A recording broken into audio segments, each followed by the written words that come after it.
the takeaway here for sellers is Yacht World doesn't work as well as it used to. We can tell because we advertise all of our listings in various different platforms, and it's not the prime place to list. And in fact, the quality now is so poor that we're wondering if this is worth it. When a boat is sold, you have to go and take it out of your inventory. And oftentimes, you might not click on the off sold. So you're saying that a broker can just delete or turn it off and not provide the sales data. Right. We've heard that this is happening because brokers are starting to get rebellious against the Boats Group platform and monopoly. True? That is correct. Most brokerage houses don't have buyer representation agreements. So what they're tempted to do is then make up some excuse on why that boat shouldn't be shown to their client, because they know, and this client can't see the fact that this boat isn't open to co-brokerage. They just see it listed on Yacht World, and then they wonder, why is my broker not showing me this boat?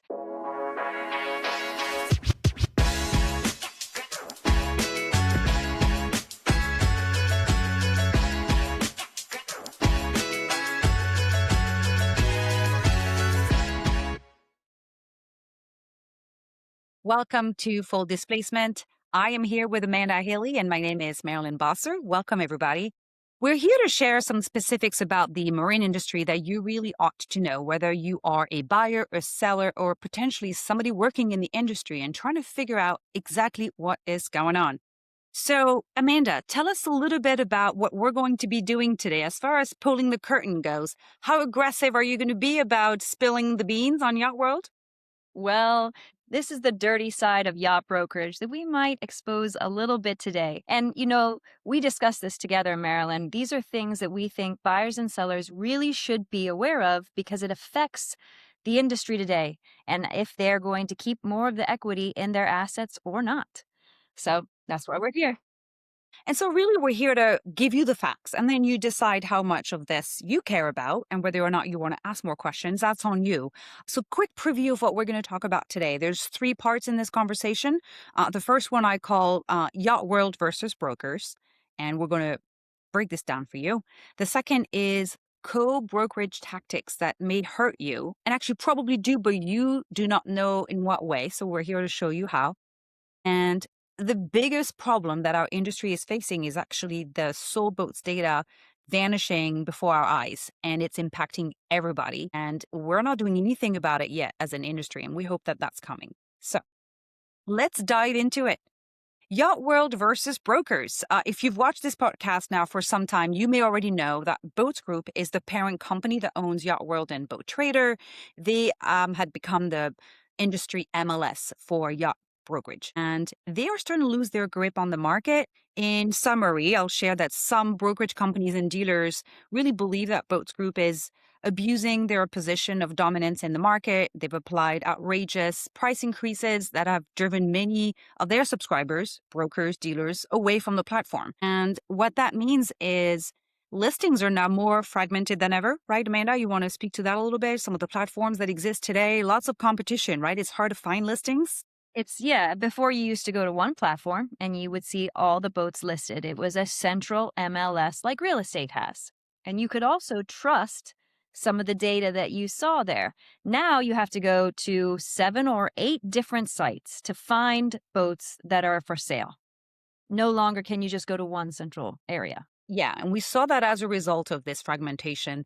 The industry started their own listing platform, an initiative called Yachter, and we actually published a paper to tell yacht sellers about this. And so if you want to better understand how the old platform dominance is crumbling and how it's changing things, I invite you to download it. I will put the link in the description below. So without getting too far off track here, the main thing that I wanted to address with you here in this segment around Yacht World is the value is not really there anymore. As far as lead generation, Yacht World's power is eroding and quickly. There's a lot of ways now to generate leads, and a lot of the habits of yacht brokers advertising on Yacht World may also change because the quality is not there. So let's dig into some of these examples that are quite telling about lead generation not really working from the Yacht World platform, because we've, especially this week, noticed a huge uptick in spam leads that Yacht World has been mostly unable to control. And that's a huge time drain for us. We're trying to represent listings for sellers and entertaining scam and spam leads. Who's got time for this? Can you speak to the spam threat that we're seeing today in our inbox every day? Yeah, and this is where we want to be very factual. We're here to show facts on why things are changing. So the other day, I received 8 spam leads on one brand new boat that we had just listed. And I'll go ahead and share my screen so that our viewers can see those examples. But if you're driving right now and just listening to the podcast in audio form, you can refer back to the video of this podcast on YouTube. So, how can you even tell a lead is potentially a scam before you even try to respond? What's the dead giveaway? So here are some telltale signs to me as a broker when I get a lead in my email box that show, hey, this person may not be real.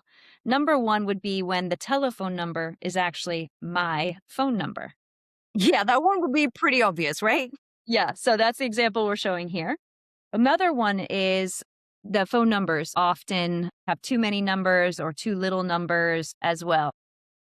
So there's too many digits in the phone number because they just are putting a random number in there. Yep. Yep, too little digits.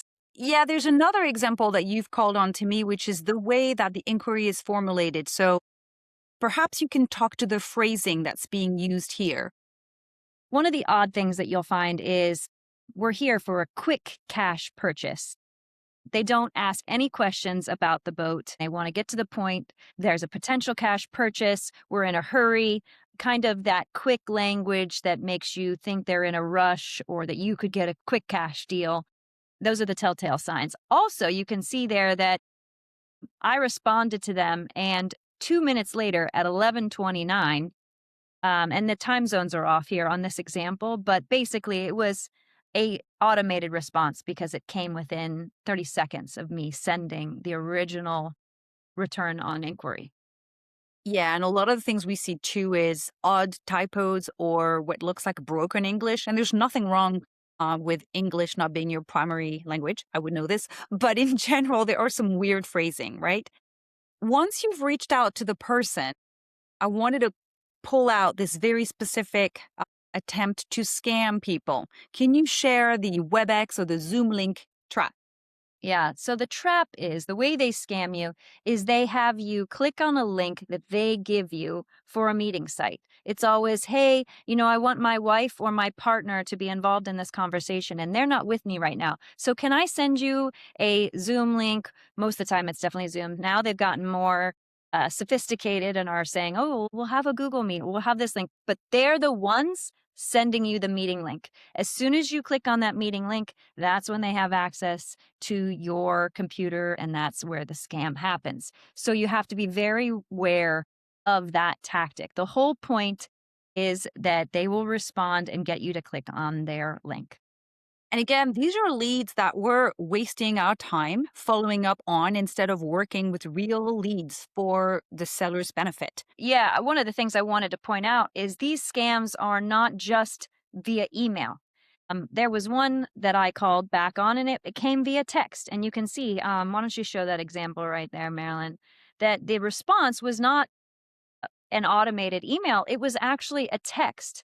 And you can see, thanks, is this vessel still available for sale? Yes. What would you like to know? I would like to know more about the yacht. They give you sophisticated language, right? Why are they selling? The normal questions that you would expect, that details needed to know about the yacht. Also, why are they selling it? That's a very common question that buyers want to know. So I then respond again, and you can see that here, as I'm going through, hey, I just checked the vessel again now. I think it's not bad. It will so great. Here you can see that the verbiage of the English is not quite correct there. So great to make a deal happen. I would love for a physical meeting on sometimes this week or next week. So let me know what time would work for you. And before that, do you mind, and here's the big scam, us getting on a Zoom video call so I know I am dealing with the right person before driving down next week. So the call to action is always a Zoom call where you click on their link.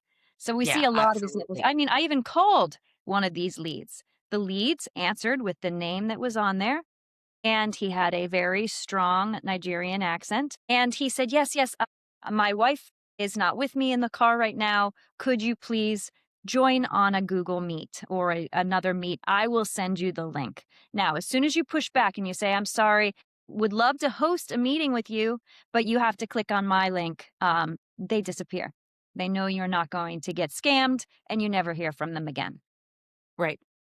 And I know we've brought this up to Boats Group. Do you care sharing what they have done to address this? When we report those fake Sure. leads, what happens? Yeah, they definitely get back to us right away. I can't say that they don't. And they just say, "Our dev team is looking into this. Our dev team is looking into this." And I filled their inbox this one particular day and just said, "Scammer, scammer, scammer, scammer," and kept pointing out to them that the leads that they were sending over were scams. So the takeaway here for sellers is Yacht World doesn't work as well as it used to. We can tell because we advertise all of our listings in various different platforms because of the fragmentation we pointed out earlier. And it's not the prime place to list. And in fact, the quality now is so poor that we're wondering if this is worth it. I can share that our monthly expense for working with Yacht World is about $6,000 a month. And that's not pocket change. And we know that there are other brokerages out there who feel that same pain and have already decided to pull out because the cost isn't justified anymore.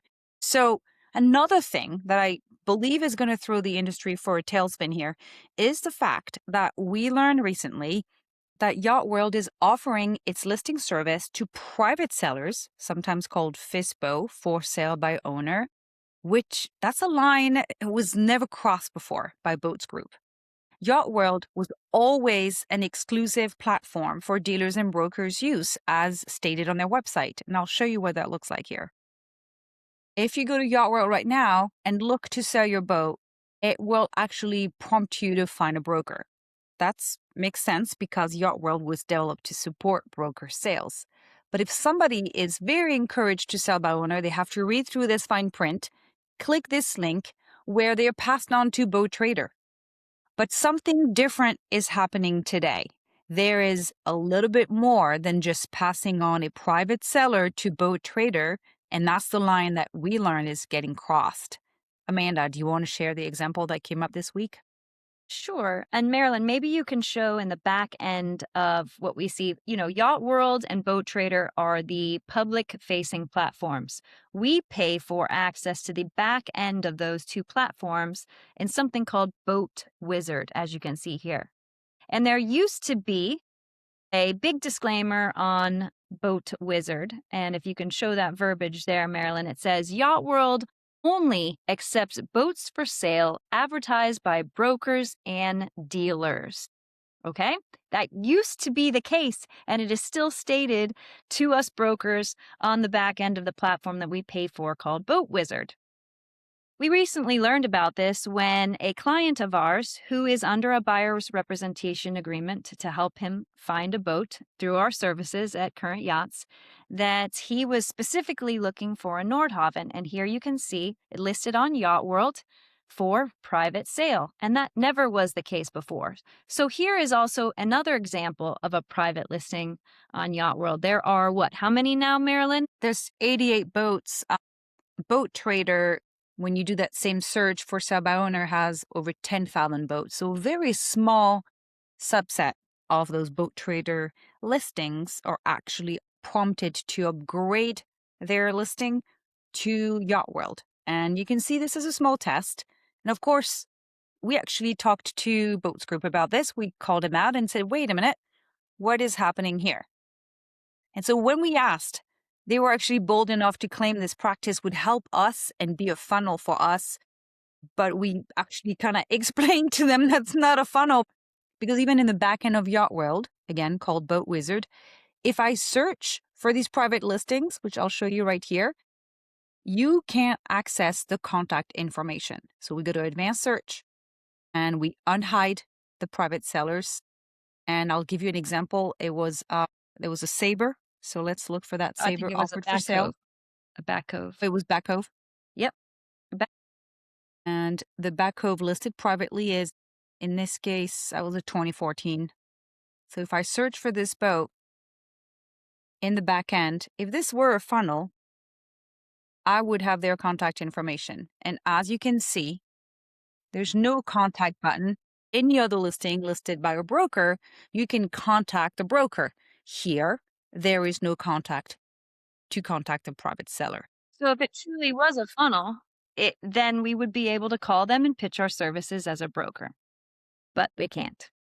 So this is still being talked about with Boats Group. They are really assuring that they take our feedback in consideration, but the fact that this was kind of tested without even their client base being aware is it's not a great sign. Now, we understand that things can change, but we also understand that this is a huge threat to the brokerage community. And when other brokers find out that this is how this exclusive tool is being utilized, the YachtWorld site, namely, I don't think that they will give their marketing dollars to a firm that only generates spam leads that really is not trying to keep that as an exclusive tool for the brokerage community.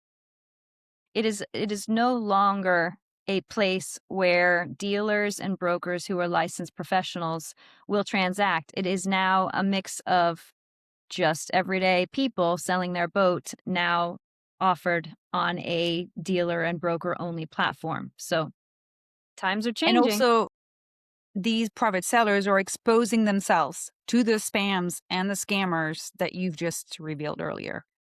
We're used to being able to weed out these scammers and recognize the signs. And some of these people will now have the threat of that. Now, Marilyn, you once tried to list your boat on Boat Trader, correct? And what happened with you with the scammers? Yeah, I was prompted to go buy this report. It's like they wanted to send me like a Carfax for my boat. There is no such thing. I also got some calls of very aggressive brokers that were trying to get me to list with them. So that wasn't a good experience either. It's not, it's not good. And again, Yacht World being a partner of the brokerage community, the way to handle this is not that. Yeah, absolutely. It's the death of a brokerage platform. Well, I don't want to spend too much time talking about the shortcomings of Boat Trader, but the one thing I will say is because we are helping our clients as well with private listings, every now and then we reach out to listings from private sellers in Boat Trader. And when we do, it kind of looks like this. You make your inquiry, you connect with somebody. It's just really an inbox, and you can't even go back to the boat that's being listed. Like, you can't. And that's just not a great experience. So that together with no guidance actually offered and the exposure to spammers and scammers, there's actually an alternative. Current Yachts has helped develop a platform where buyers and sellers can transact safely if they prefer not to use a broker, and it starts with ID verification. So I'll share an invite link to the new FSBOAT platform. It will give you free trial access to test the platform, and so check the description and tell us what you think. So it's time to move on and talk about the sold data black hole. That's a big one.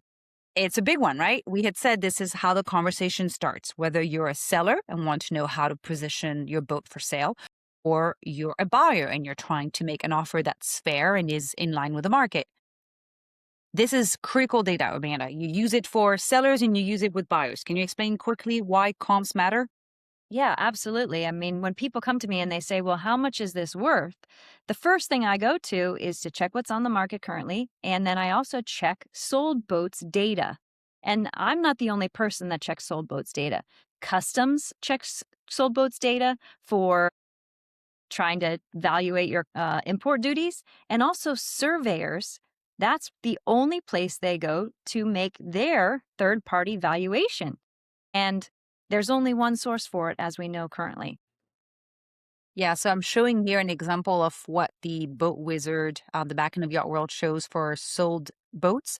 You can drill into this data by year, you can search by manufacturer, and you can just really get a good sense for what boats are selling for a particular brand or for a particular model. The challenge is we've noticed that a lot of the sales are no longer being reported. And that is a fact because when you are the listing broker, you turn off your inventory to signify that a boat has sold. And you do so by going to your existing listings and you mark them as sold. And when you do, you will be prompted to share what the boat actually sold for. Okay? Yeah. So, Amanda, what happens then when we click off the sold box here? Yeah, so you have choices. When a boat is sold, you have to go and take it out of your inventory. And oftentimes, you might not click on the off sold. Here's an example of a boat currently listed by Current Yachts. What does that all mean? Yeah, so basically, when a boat is sold, you can click on the down at the very bottom, off sold. Okay. And you're prompted to enter when it's sold, how much it's sold for, those types of things. And that little box at the bottom basically is the disclosure that you're saying, yes, this is truthful information. I acknowledge that this information is accurate and I understand the data will be part of sold boats. Yeah. We recommend, and most brokers, this is what we base our whole business on, is the truthfulness and the accuracy of this reporting. So this is on the broker's honor to fill this out accurately. I can tell you that oftentimes a broker, instead of clicking the off and sold button, will just go to off inactive. So you're saying that a broker doesn't have to mark it as sold. They can just delete or turn it off and not provide the sales data. Right. We've heard that this is happening because brokers are starting to get rebellious against the Boats Group platform and monopoly. True? That is correct. And we're not just speaking here saying what we've heard or hearsay. We have real life examples that we can show you. And we know this because we aren't the listing brokers on these sales. We happen to represent buyers on two very, very recent sales. One was a 2019 Leopard 45 that closed on May 11th. And It's not there. okay, that's just one example. We also sold another 2017 Lagoon 42, closed on May 14th.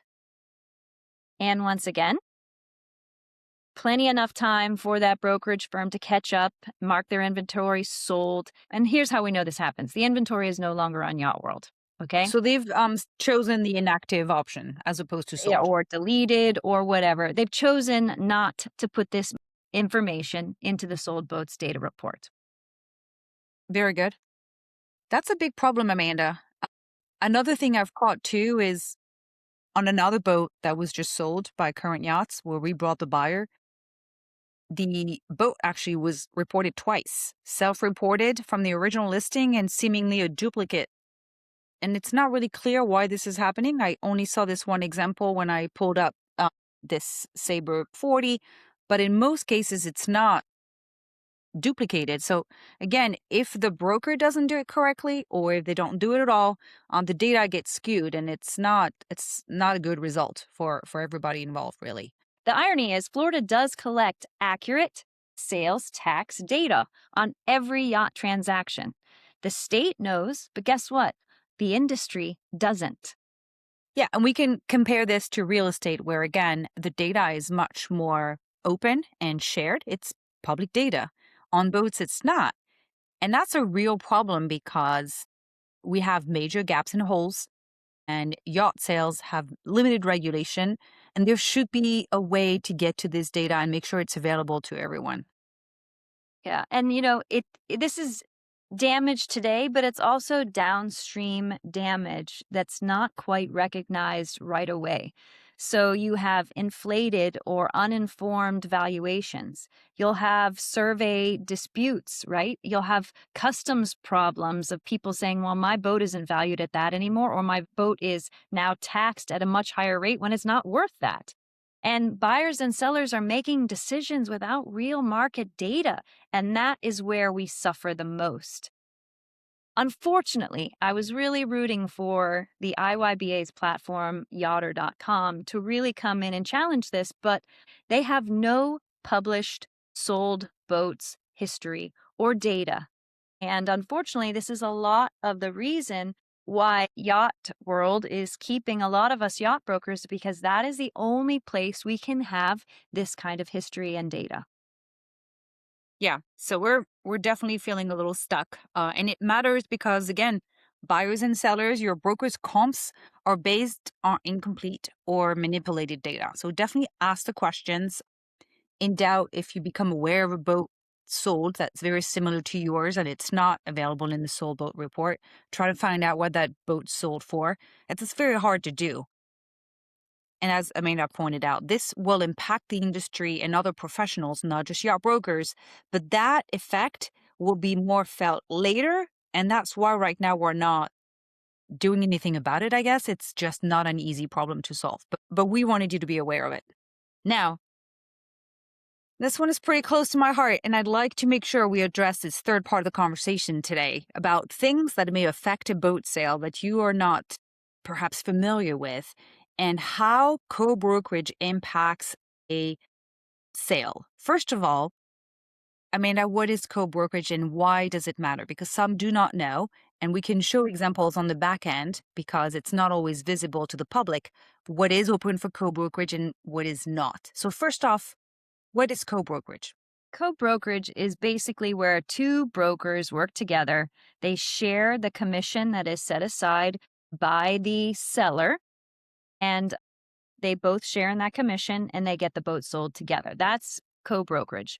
Current Yachts has challenged the industry to the traditional co-brokerage terms, which are a 10% co-brokerage commission set at the time of listing with the listing broker or the listing agent, and then that is usually split 50-50 by each side, the buyer's broker or what they call the selling broker, and then the listing broker. We have decided, Current Yachts, our model is different. So I'm going to put on screen here the standard IYBA listing agreement for all to see. This is where the commission is set. And it's interesting because this is hard coded verbiage. This isn't just, hey, enter your number. The IYBA guides, I suppose, that the commission should be set at 10%. Is that pretty much how you're reading this, Amanda? Yeah.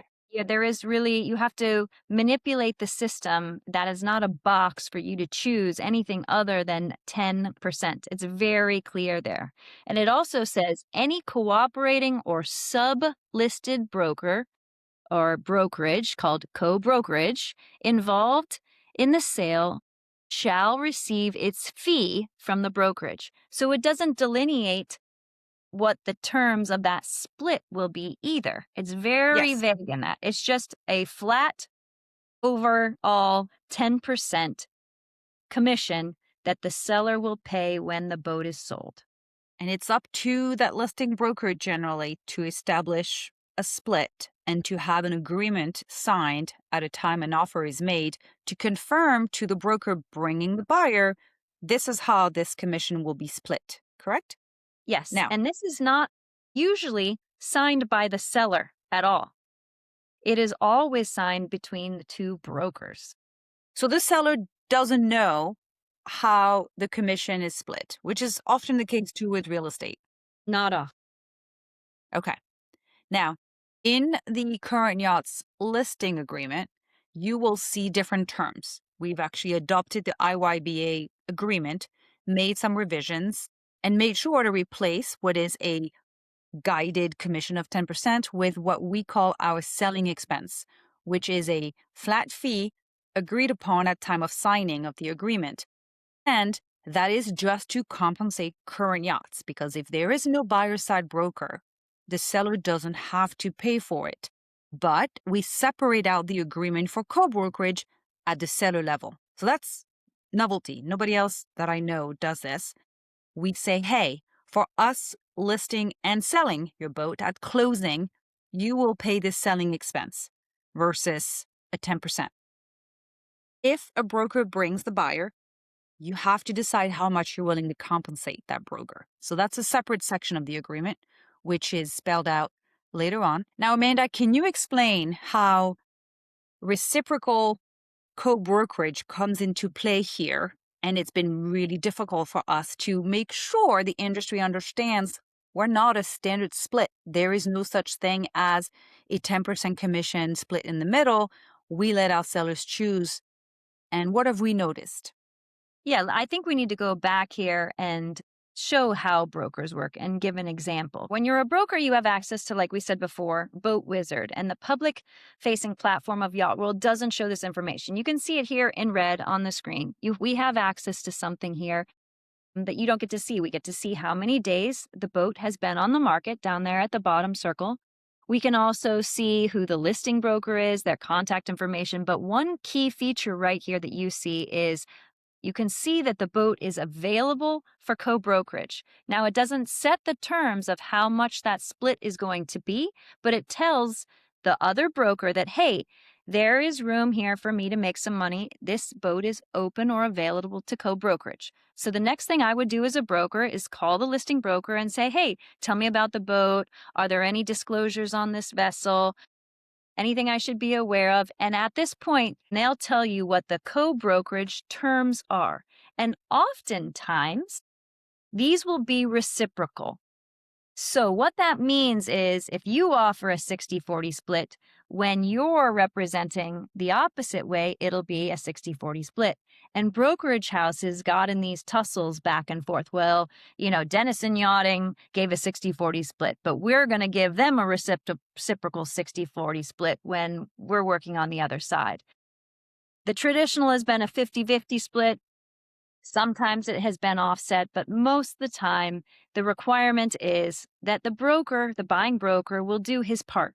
He'll show up to the survey, he'll show up to the showings, and he'll do his part in receiving the escrow money and coordinating the closing. And that is what is required in order to have full co-brokerage and that full 50-50 split. Yeah. And I wanted to add that you're not going to have all listings on Yacht World open to co-brokerage. For example, here we just pulled up the Boat Wizard for anything listed today without any filters applied. There's about 152,000 listings. If, again, as a broker, I have access to this tool, I go in and I look for co-op, meaning boats available to co-brokerage. When I check this box, the search results now come down to 53,730.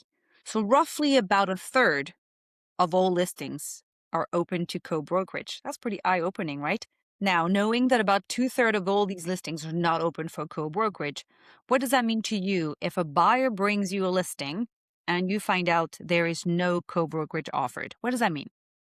Well, it means that me as the broker, there's new room in that for me to get paid. Now, that doesn't matter so much at Current Yachts because we have a buyer's representation agreement that says that the buyer will compensate me for my services. If there is no room there and it is closed to co-brokerage, that's okay. I'm still going to get paid, not by the seller, but by the buyer. So there's the difference at Current Yachts. And most brokerage houses at this time don't have buyer representation agreements. So what they're tempted to do is then make up some excuse on why that boat shouldn't be shown to their client because they know, and this client can't see the fact that this boat isn't open to co-brokerage. They just see it listed on Yacht World and then they wonder, why is my broker not showing me this boat? Now, we ran across a very, very interesting thing that happened recently. We listed a boat for sale. It is open for co-brokerage. A broker from a certain company called us and said, what are the co-brokerage terms? So we therefore said, this seller has chosen to compensate you, the buyer's broker, 3% for this boat. And then we got this response from the broker. Good morning, Amanda and Marilyn. To keep things above board, I thought it best to ask you directly rather than reaching out to blank, even though we were texting recently and he's an old client. If blank would be willing to offer us a 5% co-brokerage commission on his Saona, I would be happy to present it to 3 clients I'm currently working with. As you likely know, we have a fairly strict policy at this company, and I'm unable to promote, present, or represent any brokerage listing below a 5% commission structure for this company. Let me know your thoughts. Now, what happened then? So we contacted the sales director of this company, and he was very forthcoming with us to say, yes, this was something that was required in the past, but now we are willing and able to work with you. And we came to an agreement with this firm that if they bring us a buyer that the seller, with permission and spelled out very well, would then up the regular commission he was willing to 4% instead of 3% in this instance. So that's a really good point. So if you are a buyer and you're looking at a particular boat and it's not something that is available for you to see, now you know why. Now, I always say, listen, at the end, it's a math equation. Yeah. Somebody is paying for the commission and somebody is expecting to pay for the commission. Somebody is not. These are conversations you have up front with your clients. In the example of that particular firm, I simply suggested to the broker initially, well, if you feel like you must earn your firm the 5%, that's a conversation you have with your buyer. It's just math. And his response was, oh, that's just too much friction. That's fine. But this is just a change in how the industry is going to move forward, and we need to be creative. Boat math can be a little bit tricky, but I'm going to share one example in regards to co-brokerage, because Amanda and I have discussed this many times. In the event that we are working to represent a buyer, and Current Yachts, again, as you stated earlier, does all the things a buyer's broker is supposed to do, we are expecting, of course, to share evenly in the commission because we're doing our job. And there should be no change in co-brokerage term from the other side, depending on who brings the buyer. That's just not how the industry is supposed to work. And yet, if a brokerage firm decides to apply reciprocal co-brokerage because they inquired previously on a listing from Current Yachts where co-brokerage was only offered at 3 or 4% and they feel sour about it, I want to show you how this actually hurts the seller. So let me share my screen. In this example, we're looking at the impact of co-brokerage on the seller's bottom line. As you realize by now, a seller pays the buying broker's commission out of the proceeds from the buyer. So when the listing broker changes the commission split, say to 70%, it impacts the buyer side commission due to Current Yachts. I will show you how the math works out. Let's imagine an offer of $380,000 on a boat where the commission, again, driven by the listing broker using a traditional 10% compensation structure, would yield $38,000. Splitting the commission down the middle, 50-50, means that both sides of the deal will keep the same compensation. The buyer side compensation, which again in our agreement may be set to 5%, means we're compensated directly from the compensation already set aside by the seller, if that makes sense. Now, the buyer signed an agreement with us. Because co-brokerage is there to compensate us, the buyer net is simply their offer of $380. They don't have to pay Current Yachts extra. We're already paid for our services through co-brokerage. Now, what happens when a broker decides to offer a different split? This is where the math comes into it. When the listing broker decides to reciprocate a 3% commission to Current Yachts, or 30% of the total commission, that means they are keeping 70%. And this will show you what happens to the net on the buyer and the seller side in this scenario. If our buyer has to come to their pocket to supplement the compensation offered to make 5%, which is our term in the buyer agreement, then they owe us an extra $7,600. And so their net is upped by that amount, and they're at a loss here. But what we do instead is we coach our buyers into making sure that their offer reflects the fact they have to come to pocket to pay us and adjust the offer accordingly. When they adjust their offer as such, it actually comes down about 2% price reduction. And when they do so, they come to a buyer net that is about the same, $380,000. So we did the math for you. If a buyer wants to set aside the 5% for Current Yachts without having to come to their pocket and netting the same amount of money, guess what happens? The seller actually loses 2%, or in this case, $6,700. So I hope this makes it clear that to maintain the same net, the buyer had decreased their offer, which hurts the seller. all because the listing broker didn't want to share the commission 50-50. And what we're trying to explain and show you here by example is that fair co-brokerage terms are absolutely the business of buyers and sellers. So please ask questions and find out what is going on with your broker. If you feel like something is being not shared with you, or you feel like something is happening to the deal behind your back simply because the co-brokerage terms are not something you're normally privy to. Yeah, and it comes to transparency, which we're all about in Current Yachts, is ask what are the co-brokerage terms and does this vary between different brokerage companies? If Denison or Galati or HMY brings me a buyer, what are the co-brokerage terms with them? If a smaller brokerage firm who does all of their parts brings a buyer, are there different terms with them?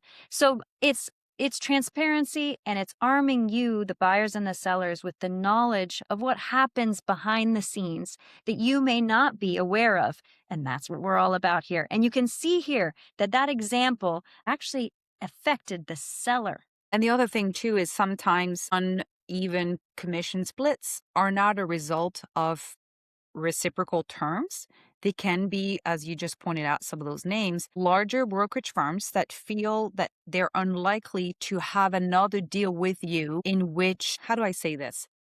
The fact that we weren't going to reciprocate as much business with them. So therefore, they felt they were justified in keeping the majority of the 10% or more of, not the majority of, but So that's really more taking of. advantage of the small brokers. It is taking advantage of the small brokers, and it is a smart business move. When you're the bigger shark in the room, you get to eat more.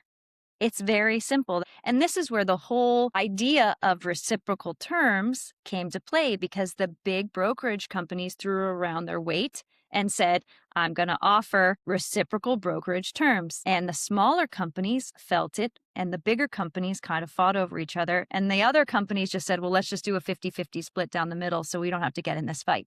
But that is where reciprocal terms came to play. And here we're seeing it's all across the board with Current Yachts, because we don't decide what the split is. We put it in the hands of the seller to decide. And so therefore, we're taken out of the equation. The seller, if a buyer is represented by another brokerage firm, the seller decides how much they're being compensated, not us. Now, we have a couple listings update that Amanda wants to share with us. Can we start with Encantada?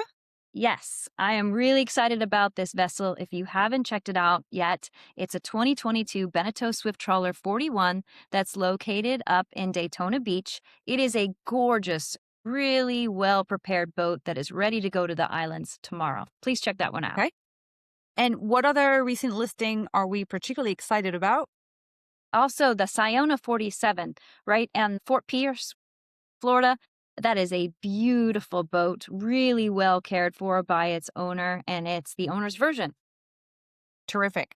And we have another listing that came to us recently called Escape. That's a Leopard 43 in my neck of the woods in Galesville. It's a really great starting cruiser for a family that's looking to sail away, offered at $250,000. That's also a new listing of Current Yachts. And then moving on to some recent price adjustments. Amanda, what can you call out for us? All right, a recent price reduction is on Rhapsody. This is a really phenomenal 2021 Lagoon 52 located in Grand Bahamas for under $800,000, $799K. And I can tell you this would be a charter machine. Beautiful boat. The bottom actually was just redone and it's awaiting your visit. Here is also another price reduction. Down in Placencia, Belize, this 2020 Lagoon 40 is now under $400,000 at $399. This is an incredible boat in a great tropical location. If you're ready to set sail and go to the Caribbean, you should definitely consider this one. All right, and to round up price reductions, we have this Oceanus 38.1. It's located near me as well in Harrington, and this is a beautiful boat, completely set up for cruising, almost offshore ready. It's not missing much. It's got the slab reefing that people love. It's got the 2-cabin layout with a larger bathroom layout and separate shower stall. A must-see if you're looking to buy a ready-to-go cruiser racer at $224.